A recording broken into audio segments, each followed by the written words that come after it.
points, but to get his teammates very involved. And as well as he does during the regular season, we see 27 points per game throughout his career. He raises it up a notch, over 30 points per game, second only to Michael Jordan in playoff productivity. But Iverson alone will not be enough to beat this Hornet team. They're going to need to find easy points, whether it's second shot opportunities, getting to the foul line, free throws made, or their fast break transition points. Remember, this Sixer team leads the NBA in steals with over 10 per game. That's one way of coming up with some easy points. And the Hornets have also played their best basketball in the second half of the season. In fact, they finished up the regular campaign by winning their last 5. And it's a team that has been sparked all year long by Jamal Mashburn, who no question is having a career season.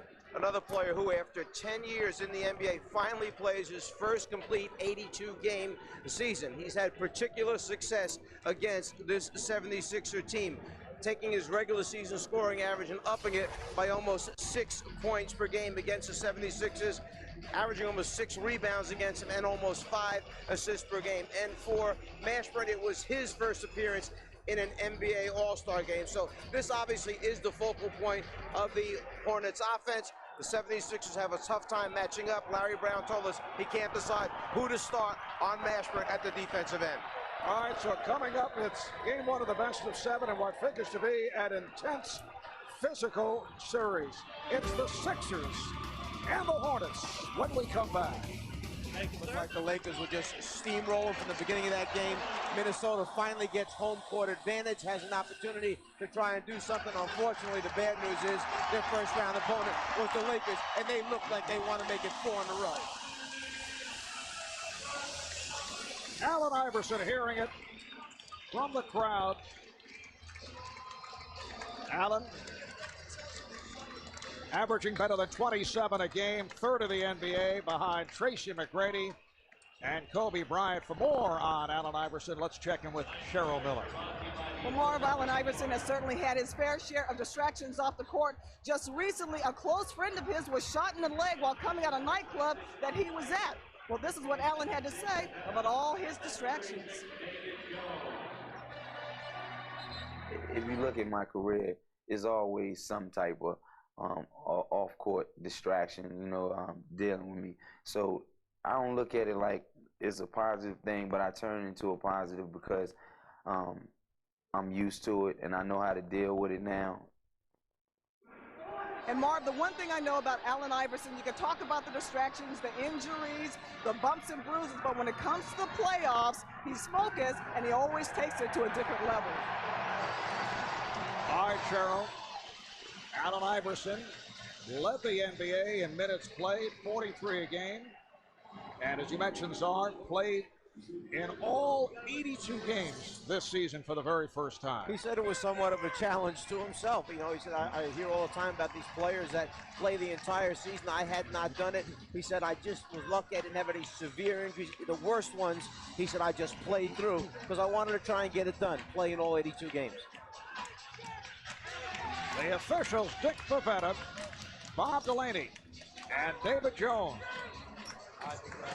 They have to wait for the debris to clear following the introductions.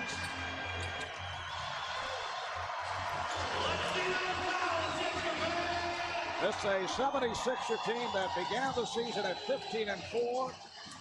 They lost 20 of the next 30 games. Things looked on the bleak side, but following the All-Star break, they flourished. They won 15 of 17. They went 48 and 34, but they did finish the regular season losing 5 of their last 8 games. The Sixers, the number 4 seed in the East, and the Hornets, the number 5 seed, as they finish at 47 and 35. This very easily could be the Eastern Conference Finals. If these two teams were not meeting here in the first round in this bracket, it would not surprise me one bit if they both made it to the Eastern Conference Finals.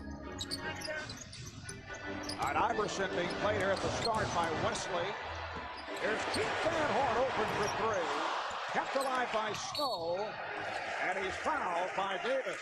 There's one of those second chance opportunities again. This time it's Eric Snow going immediately to the glass, coming up with the second chance, and then the first foul, inadvertent foul, but it is a foul on Baron Davis.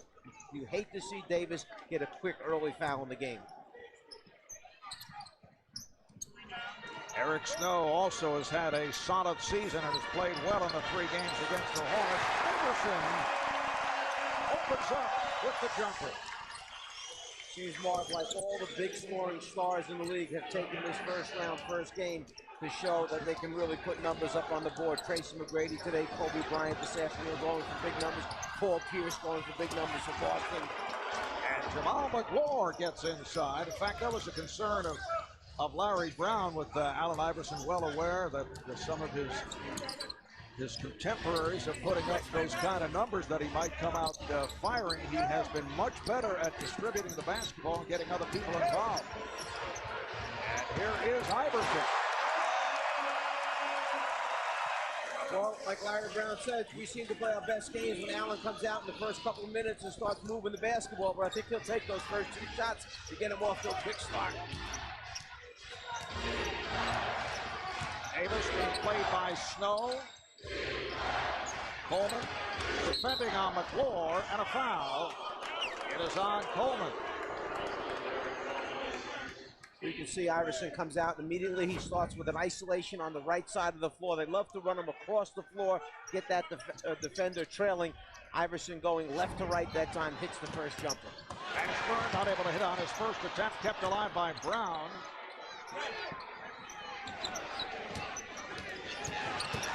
Baron Davis. And here's David Wesley for 3. And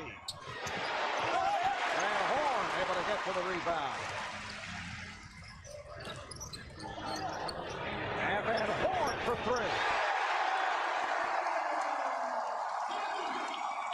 Pete Van Horn, after sitting out the 6 games, returned for that 15-minute appearance in the final regular season game this past Wednesday against the Wizards. He is not 100%. Iverson with the steal. Iverson slowed it down, trying to draw the foul. And Allen Iverson with all 6 Philadelphia calls. Well, you see all the things happening that New Orleans felt they had to avoid. They wanted to run their half-court offense, execute it, take their time, but the Sixers could not get out into the fast break situation. You've seen steals, you've seen turnovers, and you've seen second shots, all by the Sixers.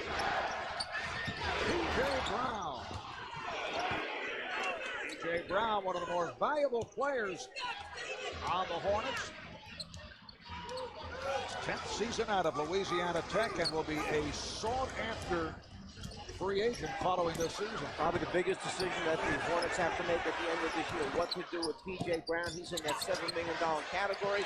Eric Snow with the little floater as he comes inside the foul line. Going back to P.J., he's in the $7 million category. He's a 34-year-old. He's looking at it like it's his last contract. So what do? How much you willing to pay the veteran guy? He's a stabilizer in the locker room, a defensive presence. And a foul against the 76ers. It's a tough call for them, Marv, because he's a local guy. He's from that area down there in the New Orleans area. He's a good guy. He's a real solid citizen, and he's a real solid basketball player, terrific work ethic. So now what do you do at this point? Do you give that kind of money up to him, at least $7 million, or you try and get him for less? Will he come for less? Yes, PJ was just fouled by Kenny Thomas out of Louisiana Tech. Grew up in Winfield, Louisiana. New Orleans has been his off-season residence.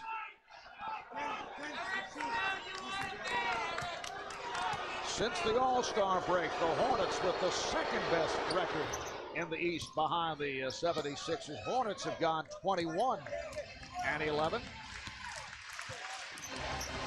and won their last 5, including wins over Detroit, New Jersey, and these Philadelphia 76ers. Mashburn with the rebound. Foul handles the ball extremely well for a guy 6'8". Nice pass to set it up for McGlure. You see the versatility of Mashburn. Gets the rebound, advances the ball the length of the floor, stops the circle, and makes a feed pass to the post on a bounce pass right where it has to be to get a score for his big man. So the Sixers up 11-7. Van Horn rebounded by Brown. And that pass was thrown off the mark.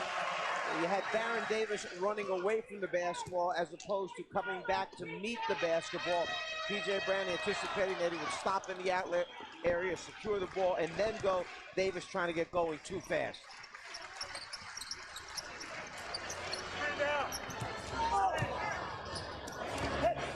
Iverson, yes. And Allen Iverson has been on fire. He's 4 for 4 from the field. Here's Mashburn. Yes, and the foul. Foul committed by Eric Snow. Jamal Mashburn has had terrific success against the Philadelphia 76ers. He's averaged better than 27 per game in the 3 games, shooting 52% from the field. That includes a 37-point performance against Philly. Of the 3 games this year, New Orleans won 2 out of the 3 games. They won a 1-pointer, they won a 5-pointer, and then they were blown out by 21 points. And that particular evening, Paul Silas said there wasn't very much we could do. It was just one of those nights where everything I tried. He said, I did try a lot of things, but nothing worked. Van Horn stepped out of bounds. Van Horn tried to maneuver along the baseline, but stepped out. You see Van Horn being very assertive tonight, being very aggressive, going to the basket along the baseline. He steps on the line. Sixers up by 3. We're early in the first. And as Mashburn is able to drill it, Dick Pavetta blowing the whistle away from the ball. The basket does not count. Foul on Thomas, called for the push out. Well, you see the action taking place, very physical in the lane. These are 2 physical basketball teams. They're frontline guys that are not afraid to put their bodies on people. That's why they are both such good rebounding basketball teams, and that's why they've been able to hold their own against the other team, because they play that way. Disappointed Kenny Thomas will sit down after picking up a second foul. Aaron McKee has checked in for the first time. Now Mashburn looking to post on McKee. Van Horn with the save, and last touch by the 76ers.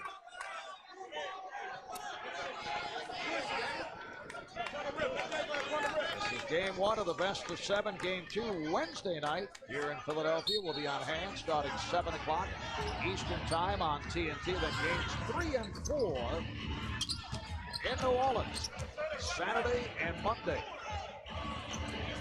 Here's McLaurin. And back comes Iverson off to the hot start. Going right at Wesley. Wesley got a piece of the ball. And last touch by Coleman. We saw Eric Snowmark standing at the top of the circle that time, hands ready for the pass. Allen Iverson got caught up in that dribbling routine there, missed his backcourt partner. By the way, they started all 82 games together this season. Quick release by Wesley. Sixers want to run. Here comes McKee.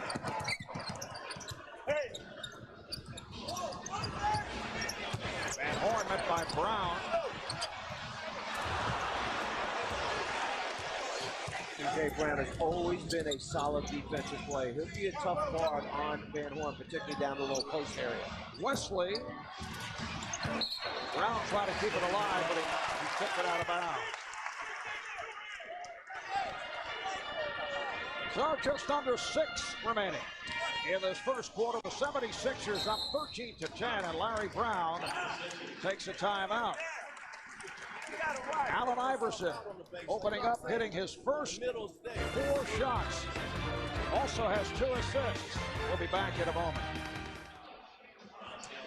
Fast start for Allen Iverson. He's had a hand at all 6 Philadelphia baskets, 4 from the field, plus the 2 assists. Starting out crossing the floor left to right, he hits the opening jump shot, then shows he can back up and hit it from the top of the circle, and then his defense, the leader in steals in the NBA, Iverson with steal, pump fake, and finish against the big man. And the 76ers leading the league in steals, about 10 per game. They also force 17 turnovers a game, which is second in the league. It's a 13-10 lead for the Sixers.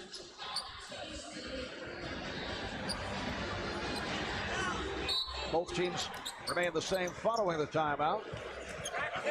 Owen Iverson at the guards. Coleman is up front with Van Horn and the key. Here's Iverson. Rebounded by Brown. What you saw on the jump shot, David Wesley immediately take off and run out. They have hurt the Sixers with that during the course of the regular season. Iverson's jumper, the defensive player takes off and goes down the court looking for long outlet pass and easy layup. And Derek Coleman with a good defensive play, getting the tie-up. Coleman actually never left his feet. He just waited on the pump fake, kept his arms up. There you see him, nice trap, solid trap. And then the ball goes right into his hands. Good play by both Van Horn and Coleman, double teaming, trapping him on the baseline. Derek Coleman has been the starting center with Todd McCulloch sidelined by that nerve disorder. Obviously, a quick substitution of McKee in the game guarding Mashburn right now. And that was because Smash hits that most difficult shot, but that's his patented shot, fading away from the baseline. It's because Kenny Thomas picked up 2 quick fouls, and interestingly, Thomas is struggling a little bit trying to make that adjustment to the small forward position. Remember, in college, he was a center, and then basically a power forward in Houston. Kenny Thomas undersized, about 6'7", 245 pounds. Iverson on the recovery. Shot clock to 1. Here's Snow. And another rebound for P.J. Brown.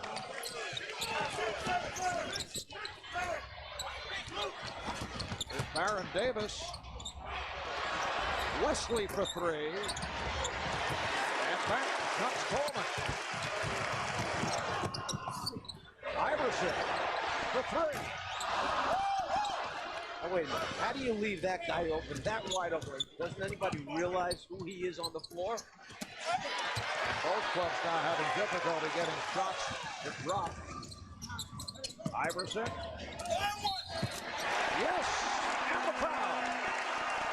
Well, that's the answer. The first time he was too wide open. There was nobody within 20 feet of him. That's this time when he gets in the lane and he dodges and jukes and jigs and falls back away and his shirt's coming out and his pants are falling off, then he makes the shot. So Allen Iverson is headed to the line. Foul by David Wesley. And Stacey Augmon getting set to check in. Here he comes. Stacey Augmon has had a degree of success in the past against Iverson. Stacey Augmon, a favorite of the coaching staff for New Orleans because he is very professional, student of the game, excellent defender, and gives him the flexibility of playing more than just one position on the floor.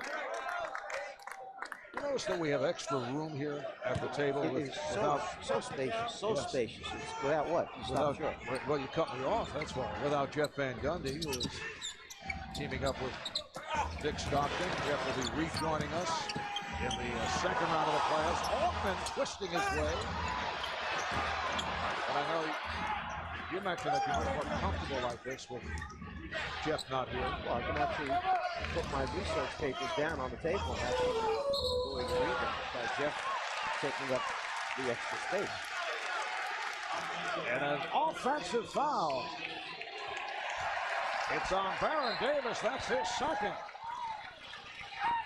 But going back to the beginning of the game, that's why I said that first foul might be very costly. The one that he didn't mean to commit, it was accidental.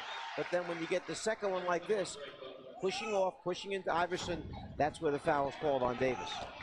Greg Buckner, Brian Skinner have come on for the 76ers. You see what they're doing right away. They're trying to post Davis to get that next foul on. They didn't get him out of the game on the second foul. Very dangerous to still have him out on the floor. Nice move by McKee for his first bucket, and the Sixers now lead 18-12. Paul Silas wants to talk it over. Yeah, he doesn't want to take a chance of leaving Davis out there to pick up perhaps an offensive foul. He needs to get him out of the game with the 2 fouls. So you're much more comfortable with the extra room? Well, you're the one who took a shot at Jeff. Well, Baron Davis a moment ago picked up his his second foul, and he takes a seat on the bench, replaced by Kenny Anderson. Watch him put his hands into Iverson. This is foul number 2, that little push-off right there. Good job of acting by Iverson. So Philly immediately comes right back at him because they didn't get him out of the game. Watch this. Could have been a foul there. Could have been another foul if you lean on him too heavy. And then he swipes right at the end with the hand to try and get a piece of the ball. If he swiped there, if that catches his elbow or arm, that would have been foul number 3. You've got to get the player out immediately. If you decide that that's your philosophy, 2 fouls, he comes out in the first quarter. Some coaches have gone with guys and let them stay in, and the guys have played through it and not committed the third foul. And it's been a very difficult injury-hit season for Baron Davis, slowed by a sprained right ankle, a sore left knee. Back from arthroscopic knee surgery. Look out. Hornets wanted a foul, not called. Here's Tyrone Hill running the break. It counts. And the foul. A beautiful lead pass by Iverson, who was able to push it ahead to Hill. One thing Tyrone Hill can do is run the floor. This is a fast, big man.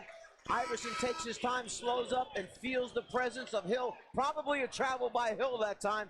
But Allen Iverson knows they got 2 of those easy points that we said early in the game. They've got to find ways of scoring easy points against the physical New Orleans defense.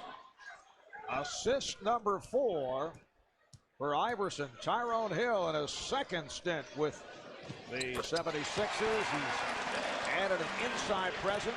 Signed as a free agent after he was waived by the Cavaliers. See, Tyrone Hill started a number of games once he came over here and was reacquired by the 76ers, but that front line of Van Horn, Hill, and Coleman just too slow to match up with a lot of teams. They couldn't get the transition baskets that they needed. Plus, it was a tough guard for small forward spot.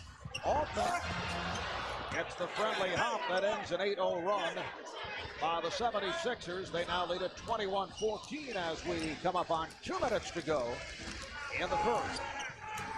Hill is up front, along with Skinner and Buckner. Iverson and McKee now in the backcourt. Iverson to the step back. Rebounded by Altman. And Hornets going with Kenny Anderson defending on Allen Iverson. There's Mashburn wide open. Iverson was on him, stepped away, and no one picked him up. Well, what happened is Iverson shot the gap for the steal, anticipating the pass to Mashburn. He missed it. Then he ran back to his man, and nobody pushed on out to stay with Mashburn. Mashburn hits the 3. He now has 8. McKee, yes.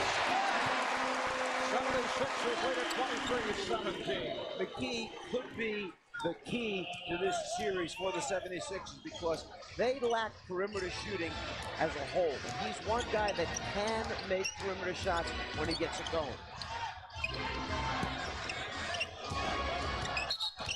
And as Mashburn makes his move, he was fouled, blocked by Buckner. Greg Buckner is a defensive specialist in his 4th season out of Clemson, a one-time member of the Dallas Mavericks, but he's 6'4", and Jamal Mashburn is 6'8". Well, you see, this is the 3rd player now guarding Mashburn already. Started out Thomas in the beginning of the game.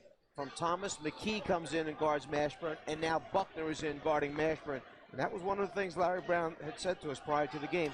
I'm not quite sure which guy is going to be the right guy to match up with Mashburn and do a decent job. So he's finding out here in the first quarter. 76ers now over the foul limit. Mashburn is an 85% free throw shooter. Now McGlure sits down, and Tractor Trailer has come out, as has the one-time Sixer, George Lynch. So it's Trailer, Mashburn, and Lynch on the front line. Anderson and Altman in the backcourt, and the Sixers lead by 5. And a spectacular start for Allen Iverson. That pass intended for Iverson, deflected out by the Hornets. A little bit of that Dallas elbow series right there where they play a 2-man game on one side of the floor and have the other 3 players on the opposite side.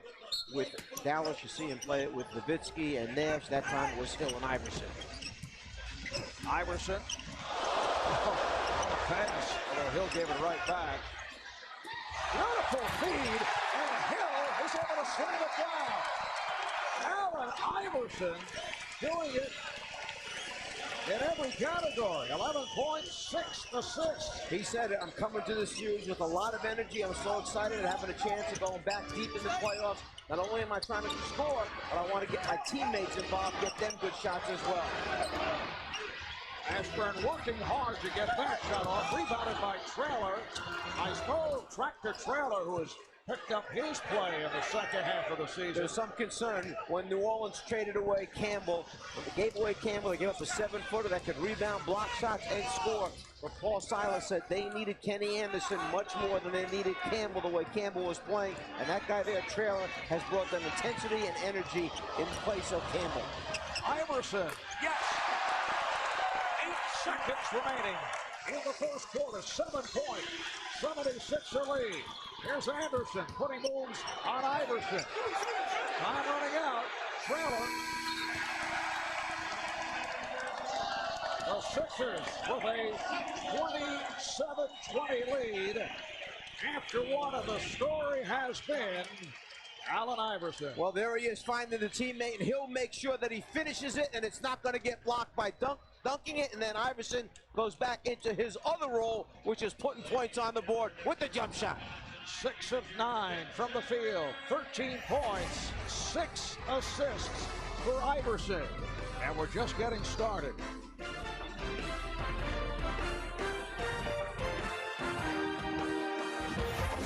Trailing 1-0 off that phenomenal finish by the Phoenix Suns yesterday. We'll host the Suns, followed by Game 2 of the Jazz and the Kings. Our coverage starting at 8 o'clock Eastern Time, and then Tuesday night, starting at 7 Eastern Time on TNT, it's the Bucks and the Nets. The New Jersey Nets had their way of romp over the Milwaukee Bucks yesterday, followed by Game 2 of the Lakers and the Timberwolves. Harvey mentioned the Phoenix game against San Antonio with a heartbreaking loss. Foul shots, the importance of making your free throws. San Antonio misses 15 free throws. They go 26 for 41 from the line. Then in Indiana, Boston makes 26 out of 28, with Paul Pierce making 21 out of 21 to win the game 103-100. And I say all that because this New Orleans team, in the 3 games against 76ers this year, missed 20 free throws. 20 free throws missed in 3 games, so it could wind up being a big factor here in this game, as it has been already in game number 1 of the playoffs. Foul on Stacey Augmon, so the 76ers back to the offense. San Antonio, though, was having free throw difficulties all season long, and it caught up with them yesterday. Foul is called this time on the Sixers to Tom Buckner. You have your free throw problems, then to compound the situation, 2 Hail Mary 3-pointers by Phoenix. One by Amari Stoudemire coming down, banking it off the glass. And then the last one, Stephon Marbury, who has had a sensational year for Phoenix, on the floater, 3-pointer to win the game. Now Monty Williams comes on for the first time. We asked Larry Brown about the status of Monty, who's been bothered by a sprained knee. Larry said he doesn't know. He's not sure how long that Monty can go, and feels he's an important guy. As Iverson off the steal is fouled. Monty could be important because the Sixers like him at times matching up with Jamal Mashburn. Foul is called on Anderson. Well, it's a key issue for them because, like we said, in the first period alone, 3 different players were matched up against Mashburn. Monty Williams has not only some size, but he has some strength and toughness about him to go against Mashburn. So there's player number 4 that Larry Brown can use against Jamal Mashburn. Allen Iverson with point number 14. Now Keith Van Horn checks back in, replacing Brian Skinner. So the 76ers with Van Horn, Hill, and Williams up front. Iverson and McKee in the backcourt. Allen Iverson has accounted for all 12 76er field goals. 6 baskets, 6 assists. I'd say he has his energy built up here, ready for this series to get going. And from the point of view of the coaching staff, that's a perfect start for Iverson. Not only scoring, but also setting people up. Here's Anderson. 76ers come down, try a little bit of zone action there one time against it. So what does New Orleans do? Skip the ball across the floor, hit that 18-foot jump shot. Baron Davis is back on the floor playing with the 2 fouls. Iverson guarded by Anderson. Now Wesley switches off. Here's McKee, rejected by Traylor. McKee, realizing that the shot clock was down to 1. It was a smart move. Tremendous recognition that time by McKee, just throwing it right back up there again. Sixers have a 7-point lead. We're early in the second. Here's Davis penetrating and draws the foul.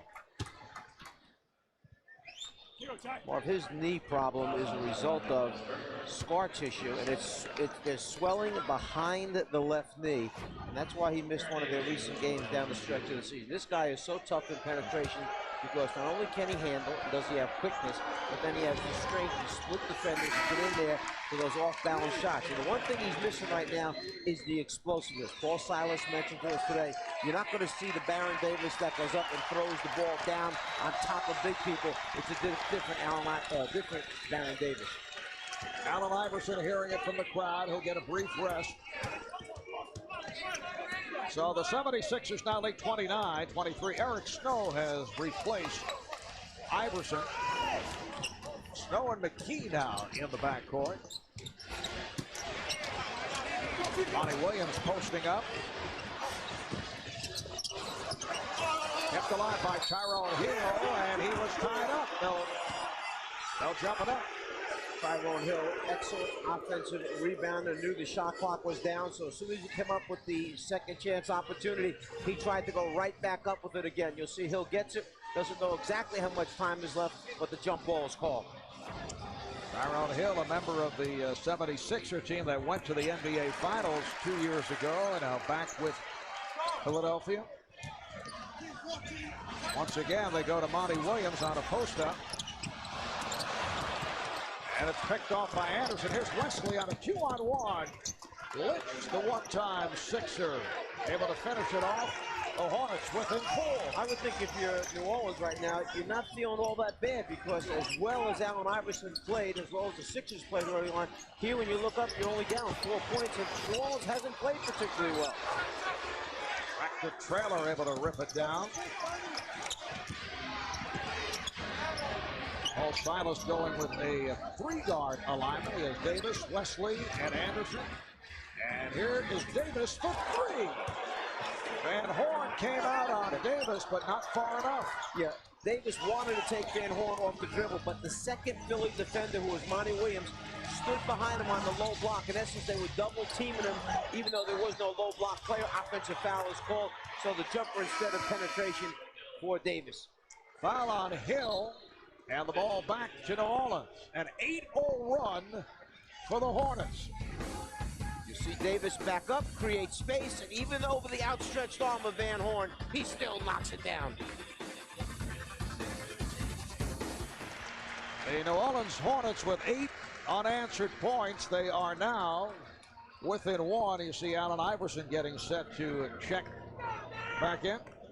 Well, you can log on to the special NBA.com playoffs section throughout the postseason for news, features, and series breakdowns. That's on NBA.com or America Online keyword NBA.com. I would like to log on. Feel free. I know they can't get you away from the computer at home. It's so time consuming. It's always problem. So you're much more comfortable without Jeff Montgomery doing it, as you were telling me during the commercial break. That's terrible. There's Tractor Trailer. And this is a guy who looks like a different player. First of all, he has lost some weight, which is a fact. And he's been given a lot of confidence by Paul Silas in the fact that he can be a contributor and that if he will make the sacrifices necessary, Silas will give him the minutes because there certainly was an opportunity with Elwin Campbell being traded. He's taking advantage of that opportunity. Nice play by Wesley on the strip and then knocks down the 3. So the Hornets now lead 33-29. And that sequence began when Wesley was able to take it away from Iverson. 13-01 by the Hornets. Here's Darren Coleman, the one-time Hornet. He draws the foul.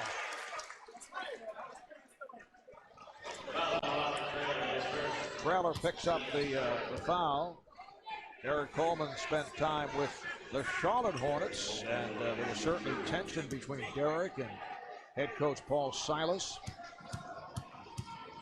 It was just a situation where Derek Coleman needed to be out of there. Paul Silas did not want him on the team. For whatever the reasons are, sometimes it doesn't work. A player and a coach, they just have a different view on how things should be run, what their role should be. Whatever the key was for Derek, there was somebody that wanted him very badly, and that was Larry Brown. And Larry Brown knew how he wanted to use him in his particular program. And it works for some players in one program, and it doesn't work in other programs. It doesn't mean one is right or one is wrong. It's a better fit in Philadelphia for Coleman than it was in New Orleans. And for Derek, it is his second go-around with Philadelphia. And the ankle problem last season. It's been an injury-hit career. Derek is back from these surgeries. He's had a solid year. Here's Mashburn, and he's fouled by McKee. Derek Coleman has had more than just a solid year. He's probably instrumental in the reason why the Sixers wound up with home court advantage. He was very, very consistent for Larry Brown. He really made a commitment this year. He's in great shape. He is defending like we've never seen him defend before. He is sharing the basketball. This is the most excited guy for Syracuse's program. I talked to Jim Boeheim 2 days ago. He called 15 times, Boeheim said, on the floor after the game to tell him how excited he was. He wanted to come up during the off day just to be with the team. This guy really has a real strong feeling for his former school. And Boeheim was telling me he would appreciate it if you would stop calling him. I'm annoying him, is that all? And the foul is called as Wesley sends Iverson flying. That's 2 on Wesley. Well, when you guard Iverson, it takes a lot of work and concentration, and you see the physical play that time. David Wesley, probably one of the strongest guys on his team per pound. Anybody that plays against him will tell you how physical, how strong he is. That's why Paul Silas has no problem playing him against 2 guards. There's Wesley with the rebound. Did Jim Boeheim say something bad about it? Yes. I said you're a very sensitive guy. It was not favorable. Nothing about your basketball knowledge or coaching ability, just personality.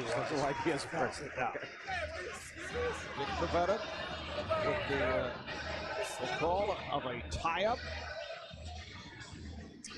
The Hornets with a 34-30 lead, able to take the lead off a 13-0 run.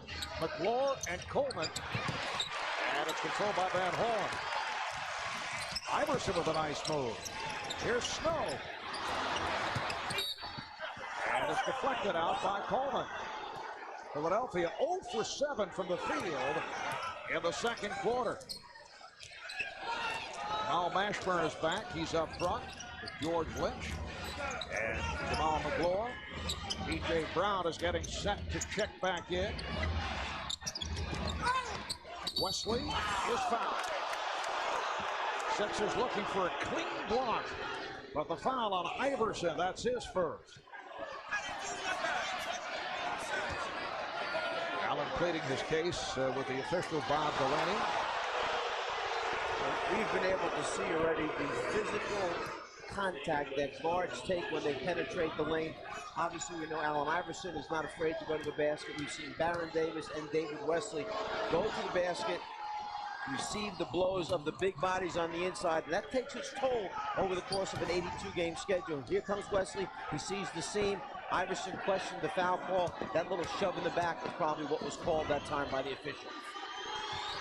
Well, Iverson's point was that it was a very light touch. Yeah, but if you hard to tell from a replay. If he loses control of the basketball and trying to take a shot attempt, then it does have an effect. And that's, the judge of the official. That's not easy in that particular case. Van Horn reversing himself. Here's Snow. And the Sixers maintain possession of 8 on the shot clock. Forget how big that front line is when you're driving the ball to the basket. You've got McClure and P.J. Brown, both in that 6'11", 7-foot category that you got to get a shot over. And you see the Hornet domination over the last 4 minutes.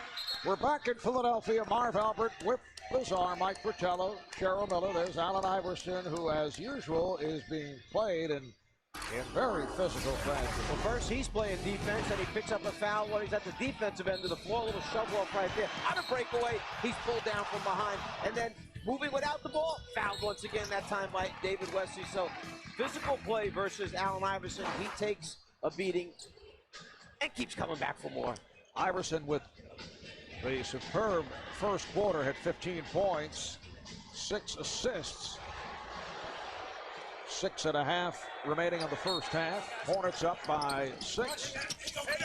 Shot clock is down to 6. Iverson, yes. That's his first field goal in the second quarter. So the Hornets now lead 36-32. And New Orleans back to the starting backcourt of Davis and Wesley away from the ball. Iverson and Wesley in a collision, and looked like Iverson hurt himself as P.J. Brown was able to hit that jumper. Hornets have hit their last 6 shots. Iverson looking over at the bench saying he's all right. He's shaken up. Wesley really making him work to catch the basketball. Iverson, yes. Allen Iverson now 8 for 11. The Sixers are within 4. I really appreciate David Wesley. So you see how thick he really is. I mean, this is really a strong physical person. The key off the steal. It's a 3-on-2.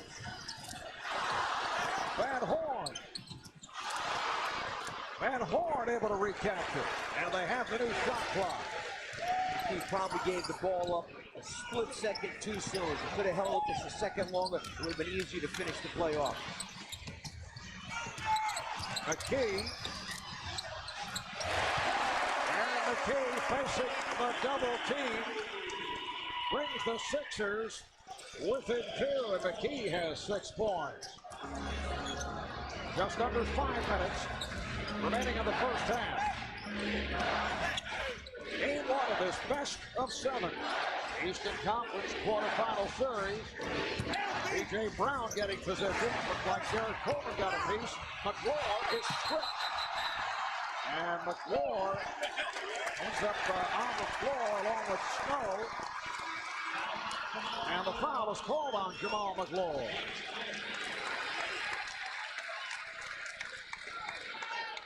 This is an unusual play right here because when McLaur comes up with the ball, you see him pump fake, put it down, then after he goes up, the foul is called right there, landing on top of the player. You don't assume that that's going to be a foul, but it is a foul because the player on the ground had the basketball. If you land on top of him that way, it's a foul.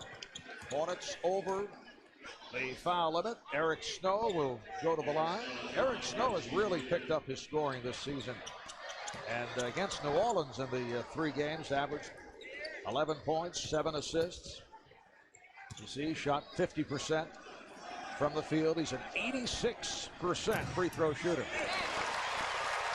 Guy has really worked at developing his game, areas that he knew he needed to improve in.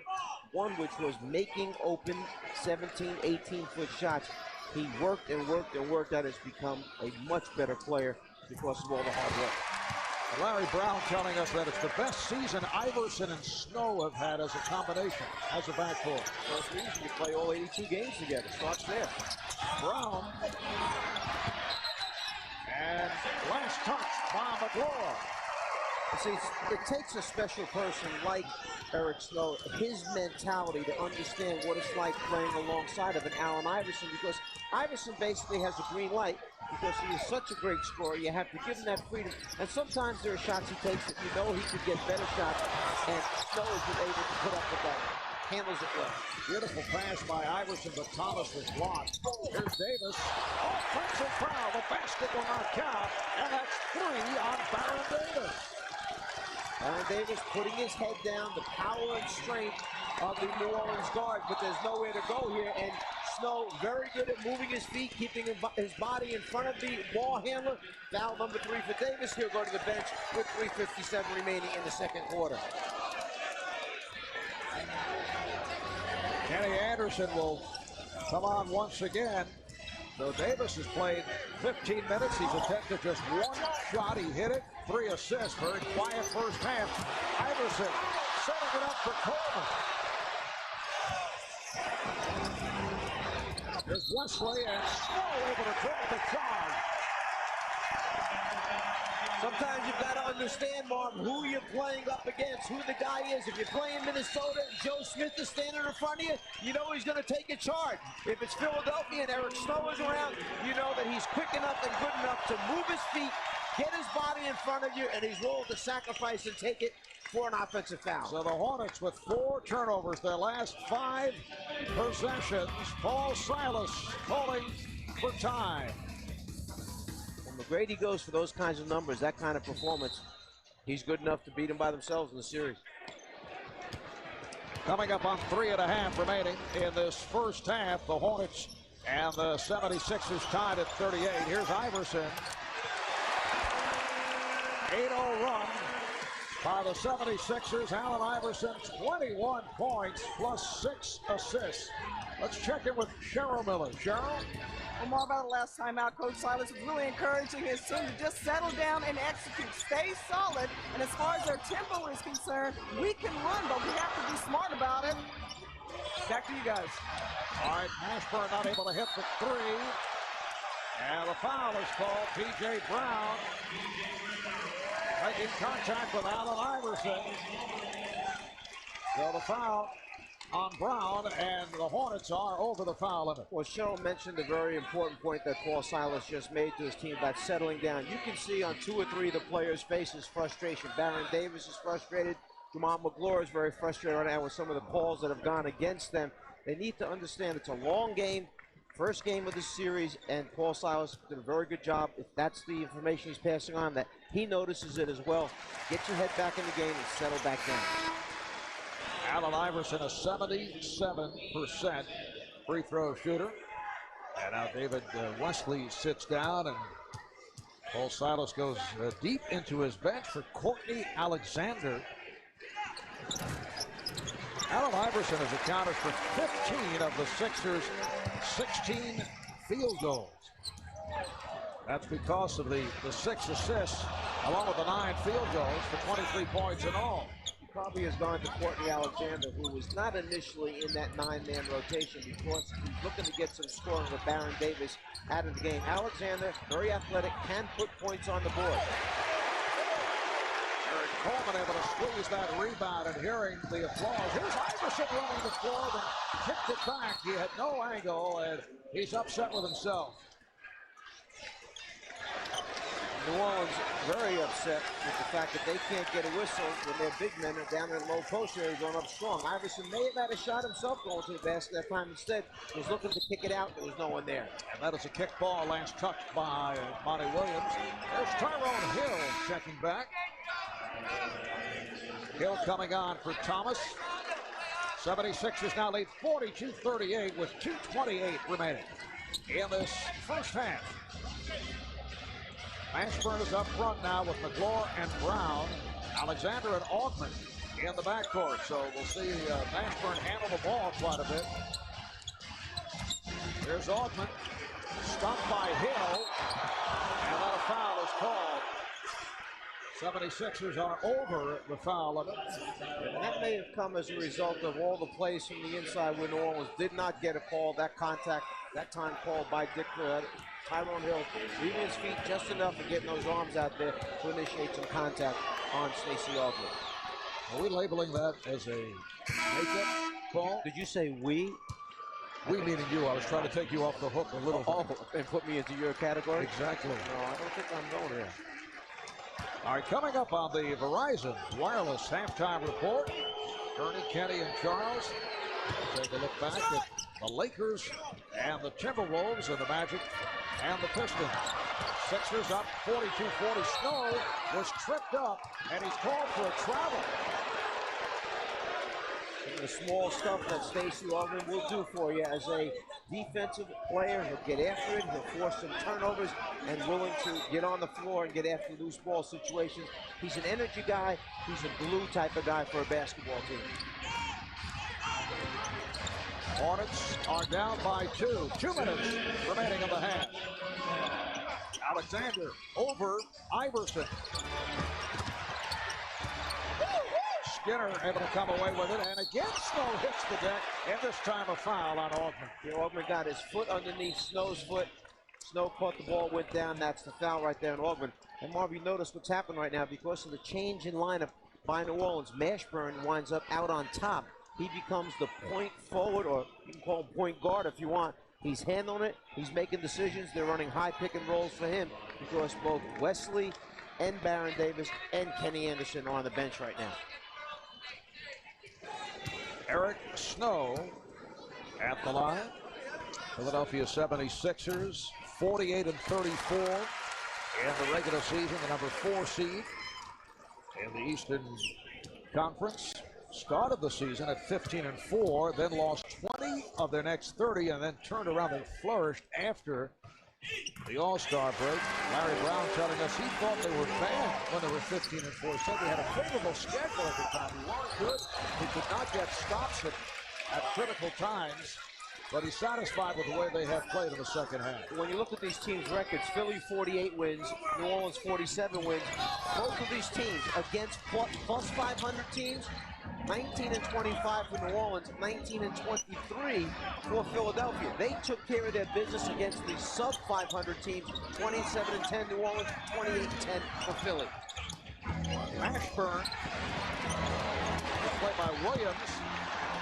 He felt he was pushed, and now Iverson is fouled by Alexander.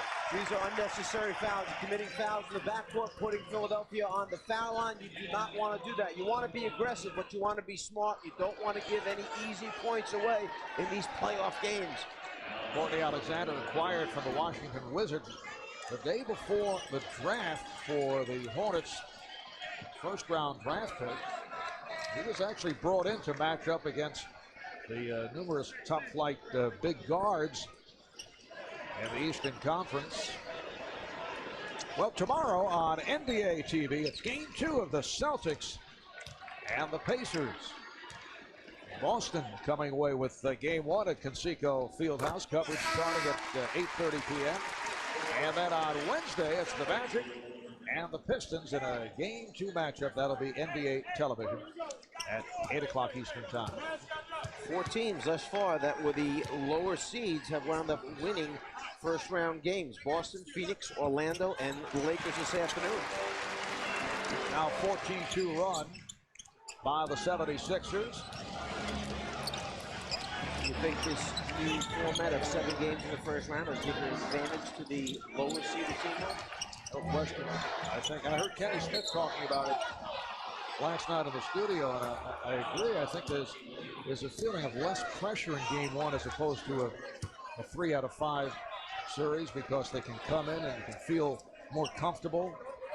Foul is called on Williams. Both teams are now over the foul limit, and I think they're playing a little bit more free and easy. Paul Silas said that today. Maybe he was listening to Kenny Smith. Possibly. What do you think? He stole one of Kenny's lines? What I wanted to mention, and the truck has been pointing it out because they've been getting calls and telegrams, I guess, that you are talking too much with Jeff Van Gundy right here. The absence of Jeff, for some reason, has given you this license for nonstop talk. It's like a czar telethon here in the first half. Now you're pouting. That's terrible. Sixers up by 4, just under a minute remaining in this first half, and a foul is called. Foul on McClure. That's his second. Czar, we're kidding. You're sulking. Why don't you ask Jeff to come in and say something? He's busy on the West Coast. So Derek Coleman to the free throw line. Derek, as we touched on earlier, emerging as the starting center due to that nerve disorder that has sidelined Todd McCulloch. Actually short circuits the nerves communicating with the brain, which affects the feet and the hands. Very popular guy, and the entire organization rooting for Todd to make it back. for Coleman as a 5-man presents a lot of problems because, number one, in the Eastern Conference, you don't have a lot of dominating centers there. Derek Coleman, who can go behind the three-point line and make three-point shots, also can put it on the dribble, down on the floor rather, and take big centers off the dribble. And he gives you a different kind of look as a center. Offensive foul. Tractor trailer, you can see, was trying to set up to take the charge, but he was on the move, and he's called for the foul. Well, you've got to watch out because if you let a guy like Trailer move into a defensive player on the move, and from that particular angle, couldn't tell if he was still or not. Looked like he had his feet down, set to go, but his feet could be set, and he could move his shoulder into the guy. And so there's another backcourt foul. Alexander with a needless foul, particularly with the Hornets over the limits of Snow, heads to the line. Paul Silas, the coach, just put his hands up in the air as if to say, come on, Courtney, getting a chance in the playoffs. You know, relax a little bit and understand that we're giving him points, unnecessary points. Go back to the open. As we said, the Sixers had to find ways of picking up extra points, cheap points, whether it was second shot opportunities, transition scores, or free throws. And here we've seen him in the last minute and a half, 2 minutes, giving them all these extra free throw opportunities.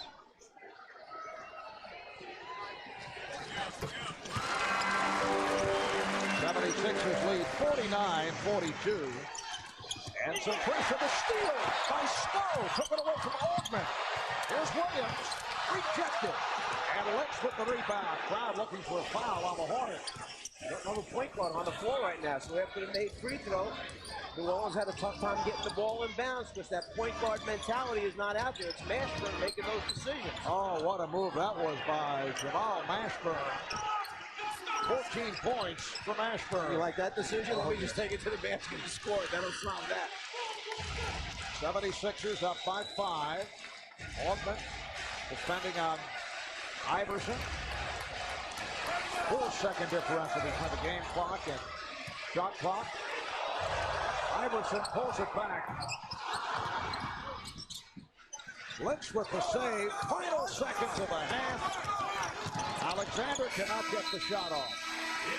Altman did a very, very good defensive job that time. He wouldn't let Iverson elevate to the three. They've made 16 out of 18 free throw attempts.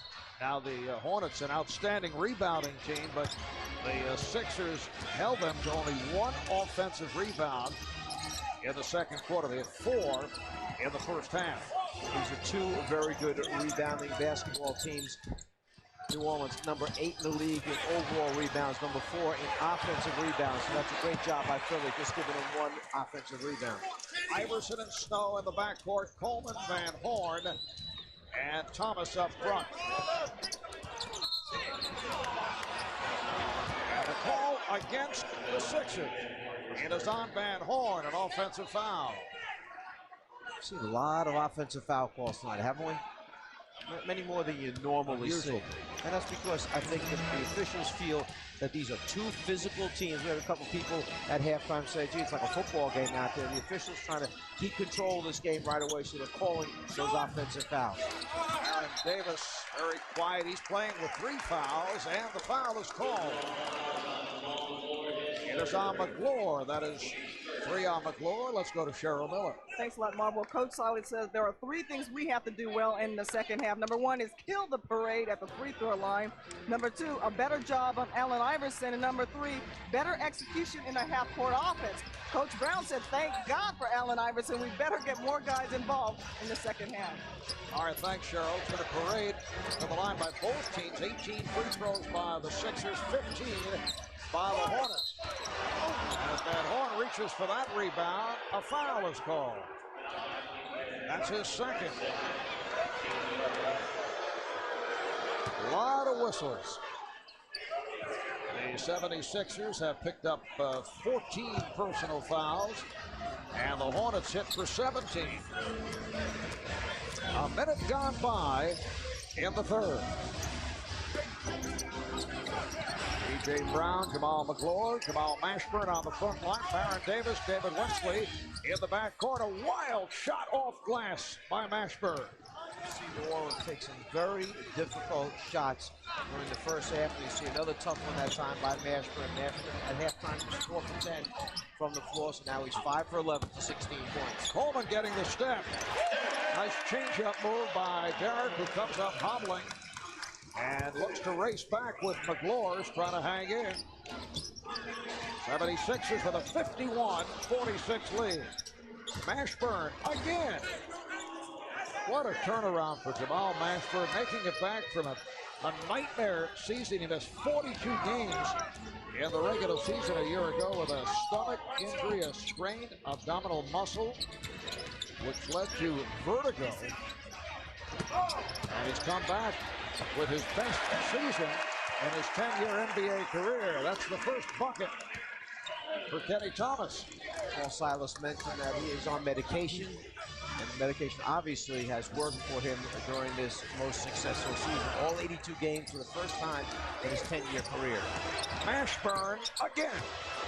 Jamal has averaged 21.5 per game, made the All-Star team for the first time back in February, had a franchise record 50-point performance in a game against Memphis, including the game winner in overtime. Here's Iverson. Yes, able to lean back to find the room. 76ers lead by 5. 27 for Iverson. They clear it out from Mashburn, working on Van Horn, and fires. Last touch by the Hornets. That's exactly what Larry Brown would hope for in that situation, that Mashburn would raise up, try to shoot it over the top of Van Horn. Van Horn in transition, try to seal Mashburn up on the outside. The lob pass just a little bit too far.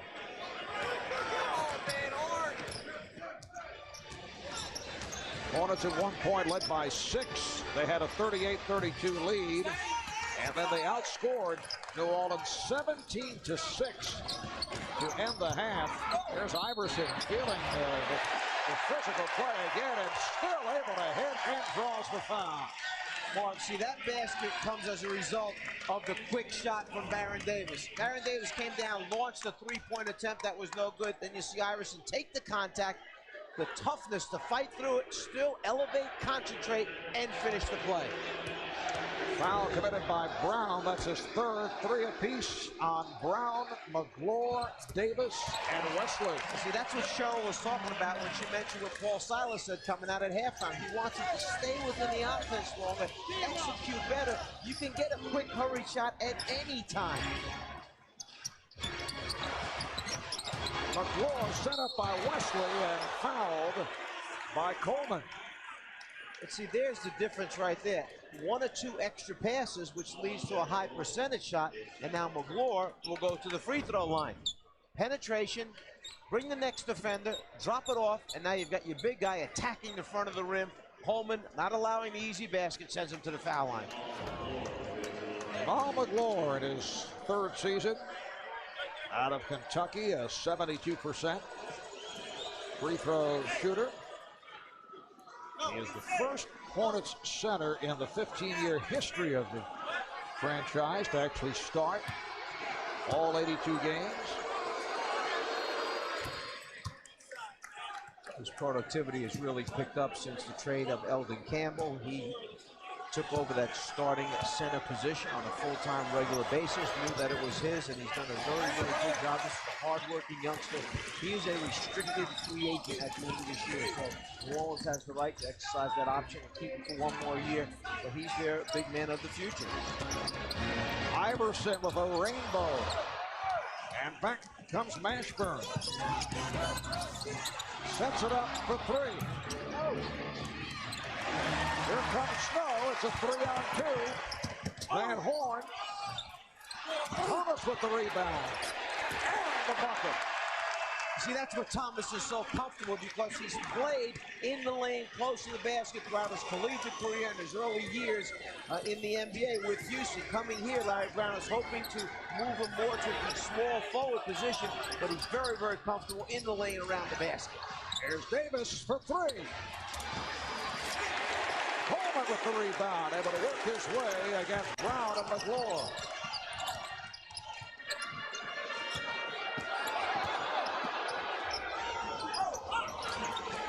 Coleman directing traffic, able to find Van Horn, who lost the grip on the ball. Van Horn had a small guard on his back. He's got to go up stronger than that and protect that basketball so Davis can't swipe it away. Foul is called. It's a block. Charge to Eric Snow. That's a good call because Snow clearly was not in front of Baron Davis when Davis tried to go baseline. He's sliding with the right leg underneath him. Davis gives him the little fake like he's coming middle, and then the sudden crossover move. You see him move, and that's an easy call for the official. Hornets have called for time. 5 minutes gone by. In the third, it's day 2 of the NBA playoffs. A moment ago, we were talking about Jamal Mashburn. What a terrific turnaround season it has been. You recall last year, bothered by the stomach injury leading to vertigo. Tried to give it a go in game 1 of the Hornets' first-round matchup against the Orlando Magic, and then took ill. Left the game in the first quarter, played only 10 minutes via the stretcher, taken to the hospital for observation, and never did make it back in the postseason. The Hornets did beat Orlando 3-1, then lost to New Jersey in 5 in the Eastern Conference semifinal. Well, you just can't lose a player of his caliber who does so many things for you. Besides being your leading scorer, he also has the ability to go and run the fast break for you, make good decisions, be a point forward type of scorer, and it's just too much of a loss to expect the team to go that much further. And an offensive foul is called.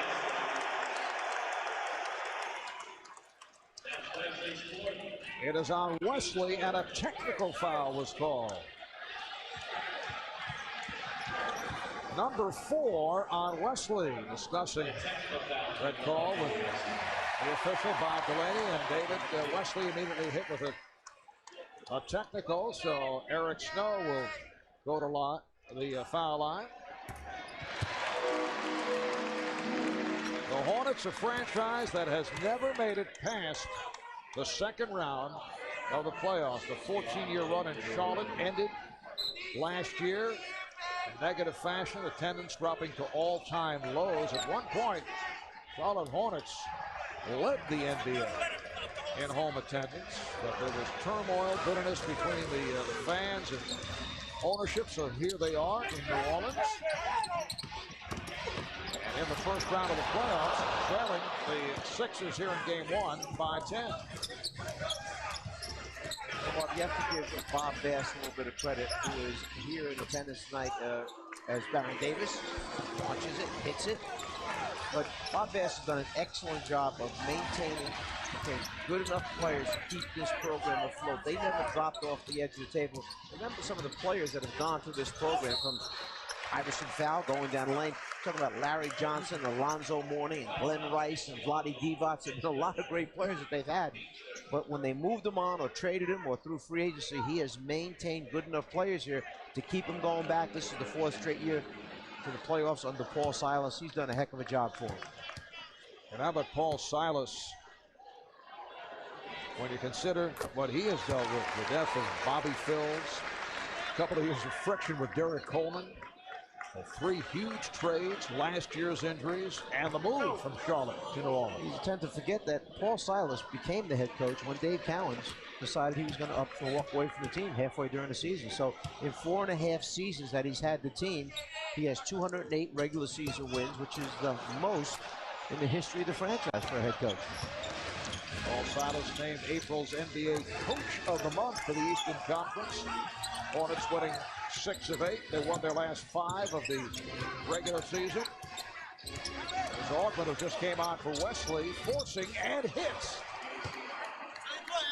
Most difficult shot that time for Stacey Augment. Many of Augment's shots come with his back to the basket, where he turns into the defensive player and tries to shoot over the top of, making them difficult shots. 76ers by 7. Back comes Davis. Davis and Augment now in the backcourt. Mashburn, McClure, and Brown up front. Mashburn and Horn with the rebound. Iverson with Snow on the wing. So Davis tried to draw the charging foul. Here's Van Horn. Thomas changed his mind. Coleman for 3. Now Mashburn looking to run, but the 76ers get back. Yeah, last time down, I know Mashburn was not happy with the shot he wound up taking. They can get better shots than the one he took last time down. Although he is a difficult shot maker, he makes a lot of shots falling away. That's his shot. That's his game. And the foul against the 76ers. That's 3 on Coleman.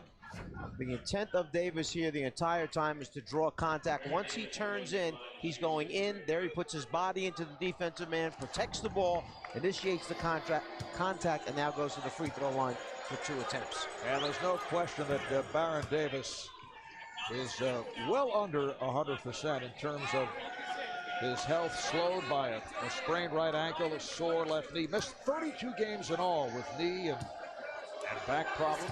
In foul trouble tonight. 8 points for Davis. The tough thing is, in the previous 3 seasons that Barron was in the NBA, he did not miss a game. 3 straight years of 82 games for the Hornets. Hornets have moved within 5. Snow. And McGlory able to pull down that rebound.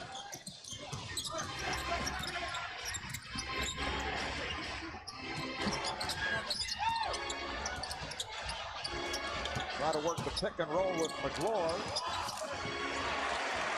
Not the shot that Paul Silas was looking for. That was his version of the sweeping hook. It just didn't sweep it up. And Horn for 3. Thomas with the rebound. Iverson setting it up on Ortman. Snow. Yes. Another assist for Allen Iverson. And there's Snow hitting that jumper that we talked about earlier that he's worked so hard on trying to perfect. As Eric Snow tackles Stacey Augman. That's 3 on Snow.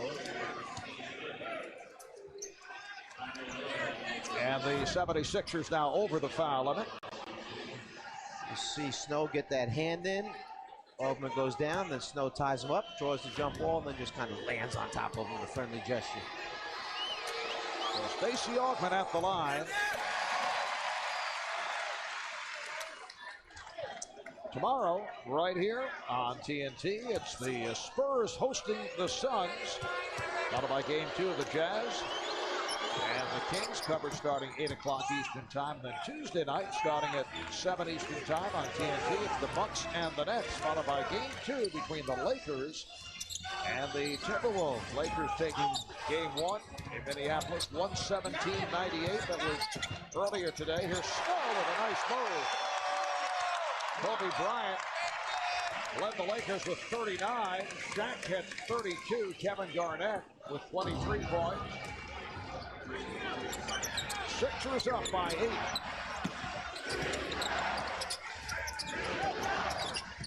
Mashburn just fell down. Here's McGlory. Fouled by Hill. You bring up a good point, Marv. The floor is wet out there.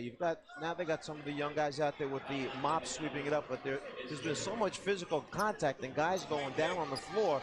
But I've seen 2 or 3 players slip already, and you saw Mashburn go down that time. So they're out there wiping it up, trying to clean this all up right now. Dick Pavetta pointing out the wet spots. Dick is the best in the league at finding wet spots on the floor. Nobody better than Dick Pavetta doing that. And also one of the premier officials in this league for many, many years. In fact, this is a great crew that we have here today officiating. Are you trying to make up for our one-time partner? It must be the seat that I'm in. It just came over me suddenly. Bob Delaney, Dick Pavetta, David Jones, the officiating crew. How does Dick Pavetta maintain that suntan? Guy works indoors all the time. Well, he does a lot of gardening, though. He's really into flowers. All right, here's Jamal McGlory. He's a 72% free throw shooter. Averaged a career high 10 points per game, among the leaders in offensive rebounds. And he has brought the Hornets within 6, 3.5. Remaining in the third. Marv Albert with the czar, Mike Fratello, Cheryl Miller with the First Union Center. in Philadelphia. Game one of the best of 7. Monty Williams with it. He just checked back in.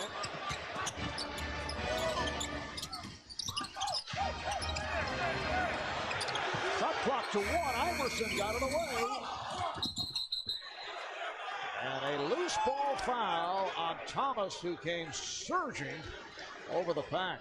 It was a good call by Bavetta that time because Thomas had a running start, wound up landing on the back of one of the New Orleans players and knocked it out of bounds while he knocked the player out of bounds as well.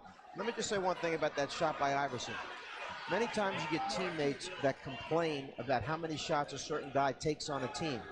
But it's interesting that when the clock goes down to 4, 3, 2, or 1, that's the guy they wind up throwing the ball to bail him out of a tough situation.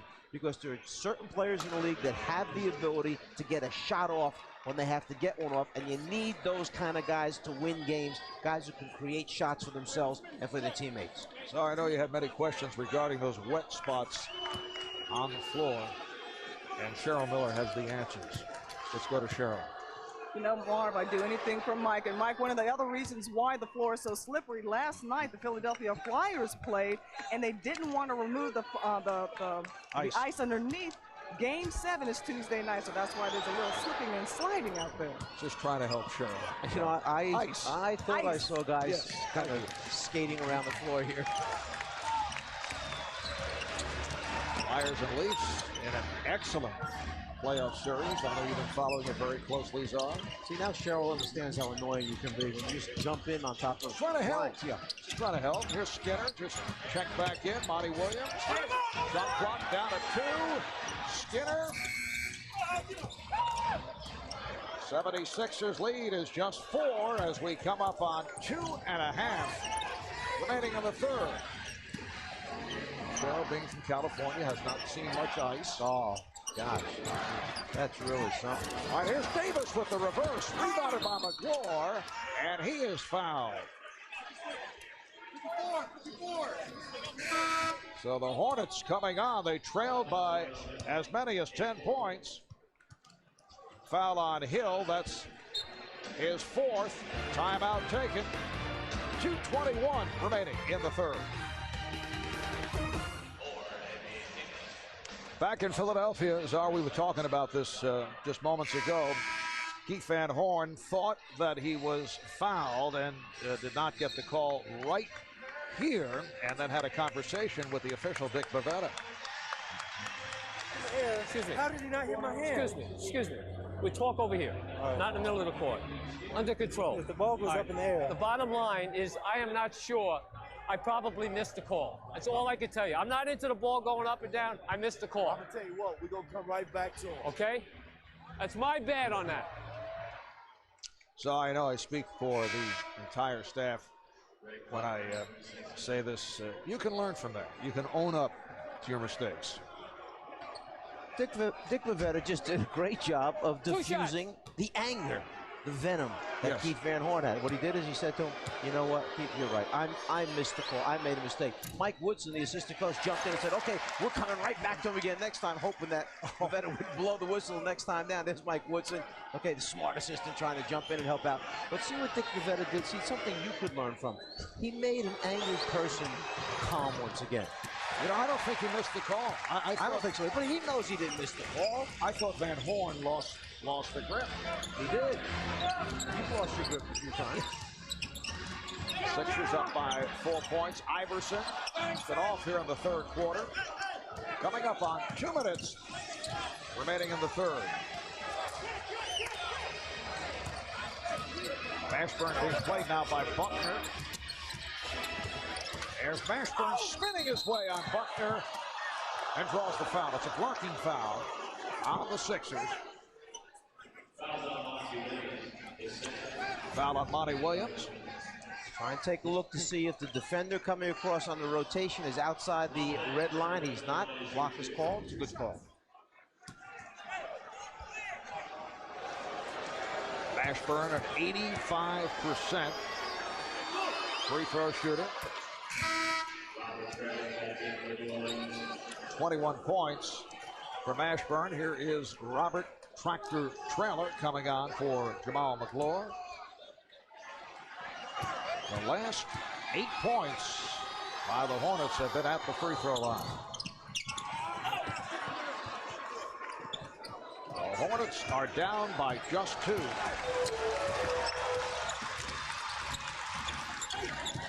He played by Davis. Iverson being guarded again by Altman. Iverson has missed his last 5 shots, and a defensive 3-second violation is called on New Orleans. So a technical foul awarded. Iverson will shoot the tee.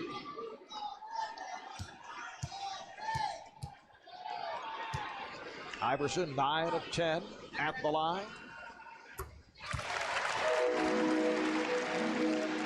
32 points for Iverson.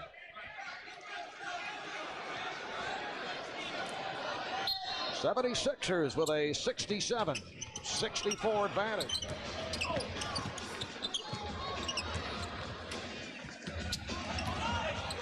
Shot clock is down to 5.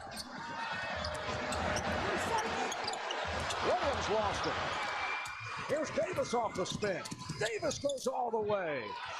And that looked like vintage Baron Davis. Baron Davis hurt his knee that time. He came down, see him tweak that knee, and what they're saying to him is that this could be scar tissue that has been healing and that he's feeling the effects of. You see him reaching down, grabbing it. And as it turned out, that's the best move he's made all night.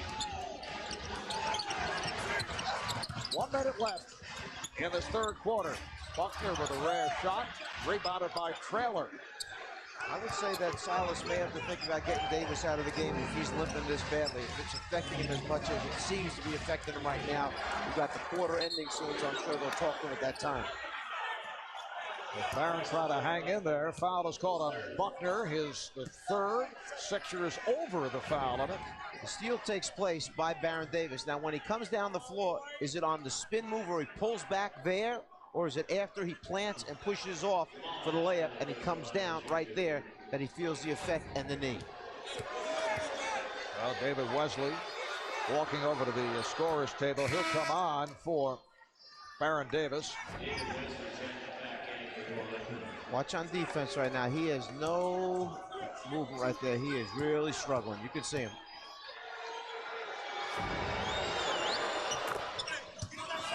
Mashburn continues to hit at the line. He's 9 of 11 at the line. It's a 10-1 run by the Hornets. Oh, Allen Iverson from downtown. And the Sixers lead 70-68. See, what Iverson did is he hurried up and took that shot because the defender cheated towards the screen. Iverson figured we could get a 2-for-1 out of this situation. So he launched the three-pointer right away, which will give them that basket and one more opportunity coming right now. Offensive foul. Traylor with another offensive foul. That's his third personal. So the ball back to the 76ers. Again, we said earlier, Marv, how many offensive fouls have we seen in tonight's game?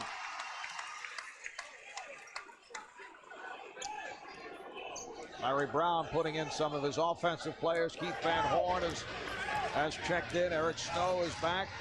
A Larry Brown trademark to end the quarter. He likes to sneak in either a smaller guy and try and take advantage of a mismatch. The other coach isn't paying attention. All of a sudden, he'll take advantage of that mismatch. 3-second differential between the game clock and shot clock. Here's Snow with a nice move. The tip was missed. Monty Williams had an opportunity. Final seconds of the third. Lynch stripped. And Snow just fires it down. After 3, the Sixers with a 70-68 lead on the Hornets. Allen Iverson, 35 points, along with 7 assists. Jamal Mashburn leading the way for the Hornets with 24. We'll be back to First Union Center for the fourth quarter in a moment. Gets underway. It's game 1 of the best of 7. They'll play game 2 here in Philadelphia, followed by 2 games in New Orleans. We'll be back here Wednesday night, 7 o'clock start Eastern time on TNT. Then Saturday night it's on to New Orleans. And this fourth quarter opens up with a whistle. Foul is called on on Lynch. New Orleans will be seeing playoff basketball for the first time since the ABA's New Orleans Buccaneers back in 1968-69.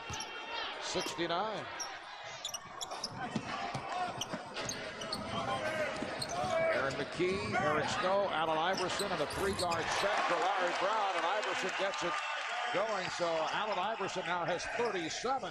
Stacey Augmon went over the top. We see Philly try and trap the ball after the made basket. They catch New Orleans by surprise and force Mashburn to use up one of their timeouts.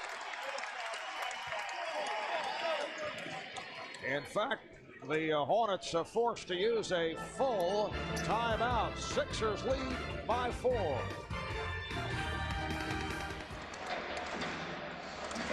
Sixers leading 72-68 with 11:35 remaining in the fourth quarter. Jamal Mashburn with the ball in the backcourt starts to come up the floor. And as he comes up, let's stop right there for a second.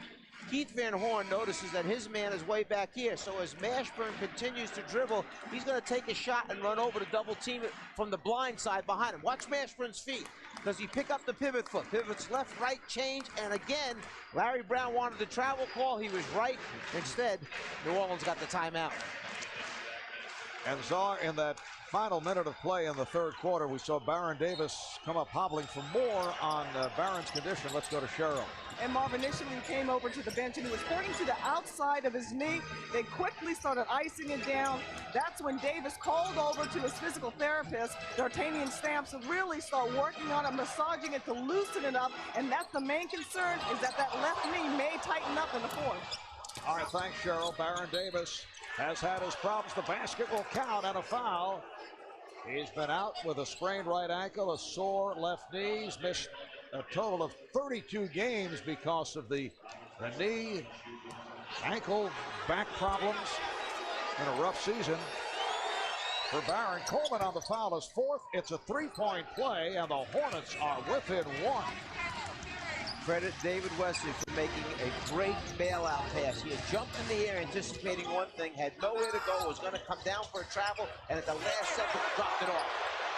Bad pass from Van Horn. And you see Baron Davis giving it a go, despite the fact that he is affected. You can see the gait of Davis. He is hobbling to try to hang in.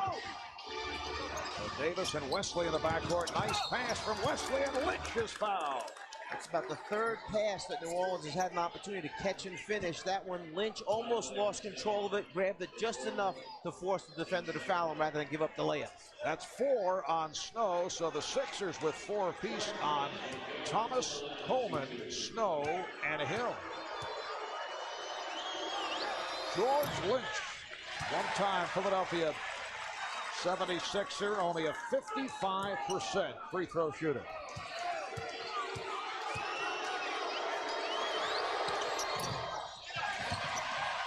Travel kept it alive, and last touch by the Sixers. New Orleans has missed 10 free throw attempts in this game. They're 24 for 34. In the 3 games against Philadelphia for the regular season, they missed 20 free throw attempts. This could cost them a basketball game.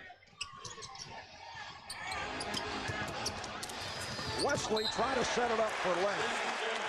That time made the extra pass. That was a nice pass. It was right there. Lynch should have had his hands ready to catch the ball and go up. 76ers 72, the Hornets 71. Iverson being played now by Altman. Iverson, yes. 39 points for Allen Iverson.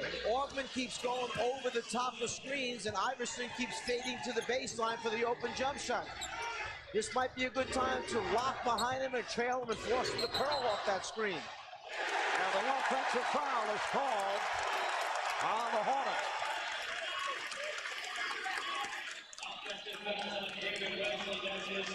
It is on Wesley. It's 5 on Wesley.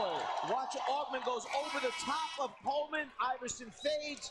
Too late for Davis to switch out.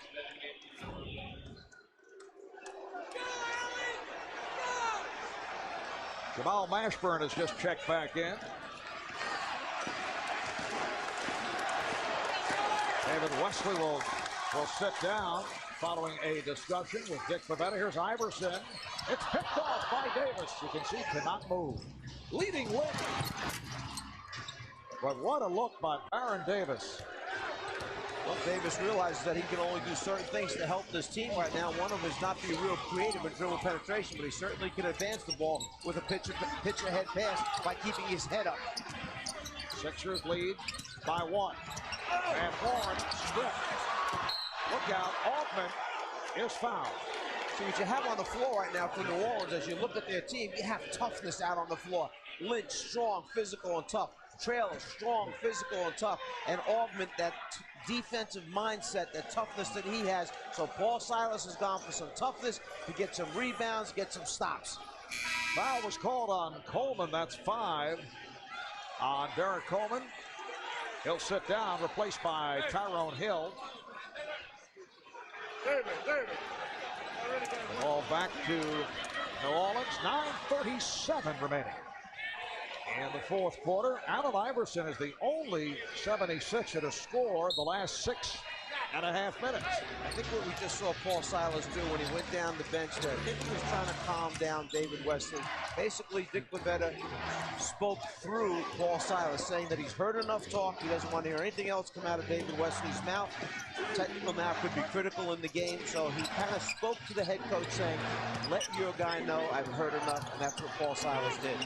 Mashburn forcing with the shot clock running down. Here comes Iverson.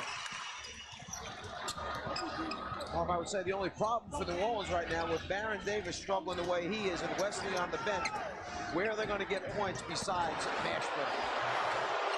Van Horn going at Lynch. Comes back to Van Horn. And he's tied up by Lynch. And Keith Van Horn is hearing the boos from the crowd. He's only 1 of 8 from the field. Well, Lynch is very strong, very physical, and Van Horn is going to have a tough time backing him down, and you see Lynch really asserting himself physically against Keith Van Horn. Keith Van Horn is playing hurt with a foot injury. He did miss 6 games. Played 15 minutes in the last regular season game against Washington. So if you know that Van Horn is not going to be able to overpower the guy, then maybe you go to Van Horn's other strength, which is the perimeter game. Put him out, maybe play high pick and roll with him, let him step back again, take advantage of his ability to make jump shots from the outside. Philadelphia with a 1-point lead. Iverson with a catch and shoot. Make it 41 points. And Allen Iverson, who has scored 40-plus 8 times in postseason play prior to tonight. And Philadelphia has won 7 of those 8 games. Foul is called as McKee got Mashburn from behind. So that is quickly team foul number 4 on the Sixers. I think it becomes very evident when you look at the free throw opportunities that 34 attempts for New Orleans, 23 attempts for the 76ers, and that's the ability of New Orleans to pound the ball down inside to 3 or 4 different players and force Philadelphia to make some decisions on the inside how they want to play people. Once again, Mashburn working on McKee. What a shot by Jamal Mashburn. That's one of those shots that, as I said early in the game, he is a guy that when he starts feeling, gets on a roll, he makes very, very difficult shots. Kind of like Tracy McGrady does. McKee over the front. So the Sixers now lead 78-75. And Philadelphia would love to get some scoring from other players because it has been strictly Allen Iverson. Iverson with a steal, and he is fouled. Lazy pass that time by Baron Davis. He picked up his dribble, tried to float the entry pass, and Iverson, very aggressive, great anticipation. You see the lob, half slips out of his hand. Davis probably was trying to pull that back because perhaps he felt Thomas was intercepted. Allen Iverson concentrating on the ball. You see his eyes right on it, and then the great ability to leap, get a piece of it, and come up with it. Davis with the foul. That's his 4th. A timeout taken. We'll be back in a moment. Any jewelry that has initials on it, yes, they can just share, stuff like that. Very pragmatic. 76ers lead it, 78-75. Iverson putting moves on Davis. Iverson had nowhere to go. Hill saved it. Shot clock down to 3. Here's Snow. Rebounded by Altman. There were about 4 bailout passes on that one series from the 76ers. The fact that they got a shot off was incredible. Tyrone Hill off the turnover. Snow hits the deck again. That's the 3rd time he's been tripped up. And it's on Baron Davis. 5 on Davis. Let's see if it is Baron Davis that was at fault as the cross is over. That's the 3rd time he tripped him in the game. Well, he may have started to lose his footing as he was going down on the crossover anyhow. Baron Davis can't believe that he's called for the foul. Are you watching Stacey Orton? And Barron ushered aside. Hornets do not want to pick up a technical foul. Now David Wesley, who was upset about a call earlier and has 5 fouls, has checked back in. 5 apiece on Wesley and Davis. Iverson, yes. Stacey Altman not able to get outside to contest Allen Iverson. 43 for, the steal of the bucket. The Sixers lead by 7. So 76ers turning on the pressure. The team was able to deflect but recovered by Mashburn. And you hear the chant of defense from the sellout crowd in Philadelphia. Whistle before that shot. Shot does not count. Foul on Snow, and that's 5 on Snow. Well, the pressure of the Philadelphia 76ers forcing enough turnovers to get them some easy baskets, and you see a lackadaisical pass, a very alert McKee steals it, and then the Sixers go right back and pick up the pressure again, and McKee almost forced another turnover when he flicked from behind on Mashburn. 76ers over the foul limit. Stacey Altman at the line.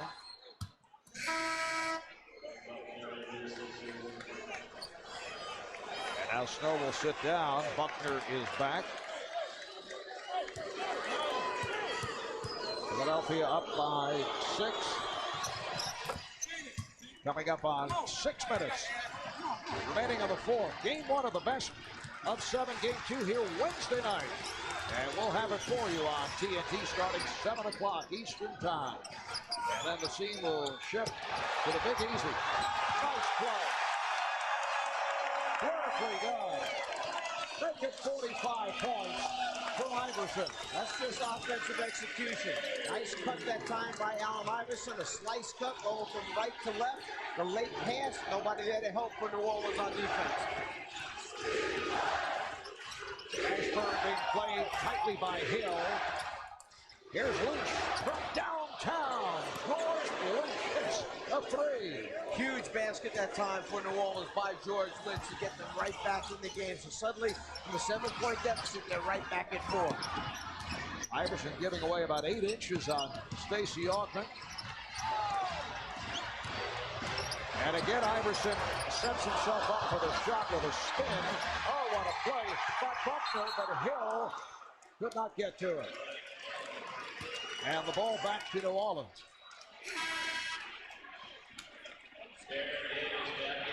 Now Baron Davis makes his return.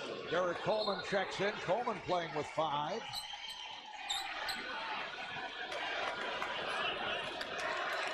So Wesley will sit down.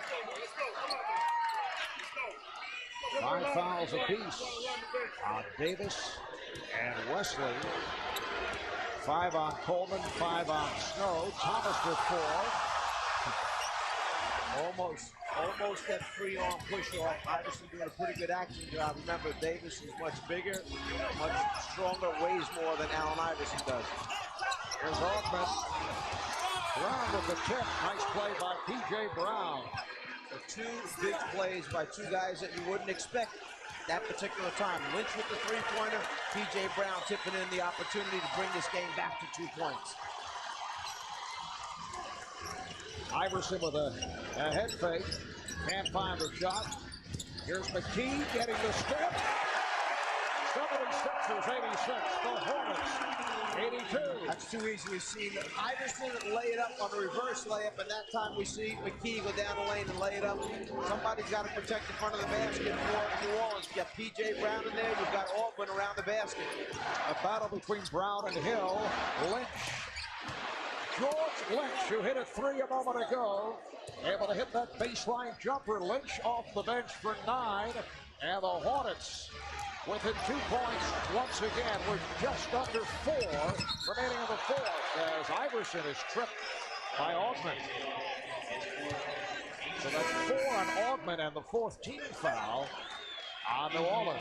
Now Keith Van Horn comes out along with Eric Snow, Derek Coleman, replacing Greg Buckner, Kenny Thomas, Tyrone Hill. You know, Marv, when you look at the starting backcourts, Snow and Iverson versus Davis and Wesley. Snow and Iverson averaged 39.5. Davis Wesley 33. Assists 12 for Snow and Iverson, 8 for Wesley. But when you look at the personal fouls, Iverson with 3 from downtown.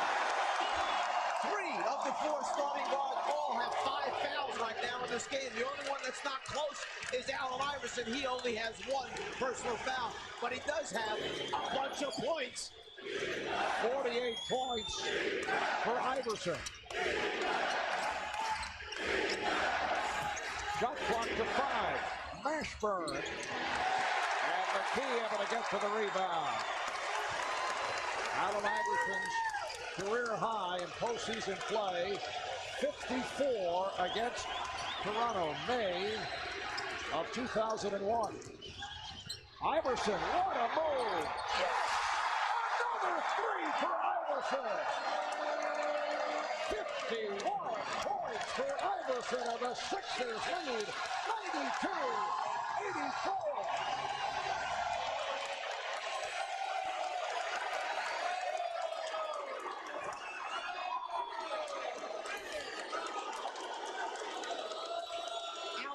A little bit of a push off, then the step back, and here's the next 3-pointer, which now makes him the leader in scoring in first-round games of the playoffs.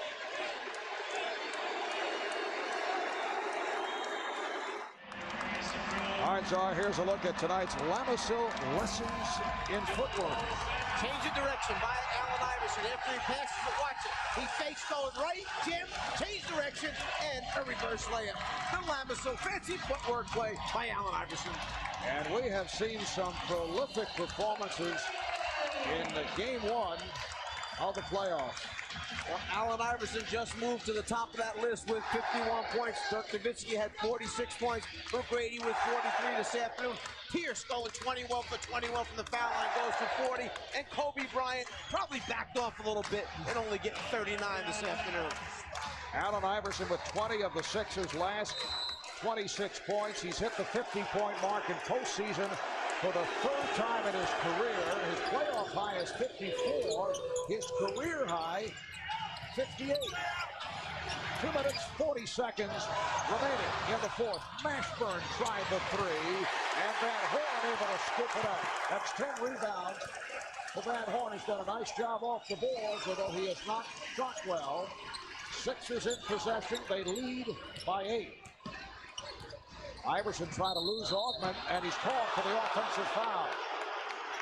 And that's Allen Iverson moving without the basketball because Augment is trying to be a glove on him and deny him the ball. Iverson tries to back cut.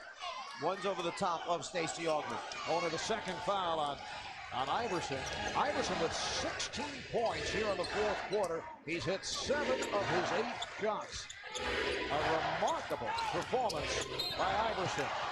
And the foul against the Sixers. Both teams are over the foul limit. That's 3 on McKee. And Augment heads back to the line. Larry Brown was telling us prior to the game, his one concern regarding Iverson coming into tonight was the fact that all those guys we saw on that high-scoring list would be in Allen Iverson's head, and he would come out firing away. Well, he did, but he was hitting his shots, and he was also looking to set teammates up. As a result, he has 8 assists. Well, I think the good thing is that Larry Brown has really tried to space out his minutes tonight, don't you, Mark? Iverson has played, 45 minutes? 35 out of the 46 minutes in the game thus far. Larry Brown knows when he's got it going, you got to leave him on the floor. Well, we'll have a couple days of rest before. Well, he's the leader in minutes in the NBA, so this is nothing new. You got to play your best guys, and they play the most minutes. Iverson does average 43 minutes. Iverson thought he was fouled. Hobbling Baron Davis, hanging in. Paul Silas staying with Davis. Here's Brown, P.J. Brown. 9 points for Brown, and the Hornets cut it to 4.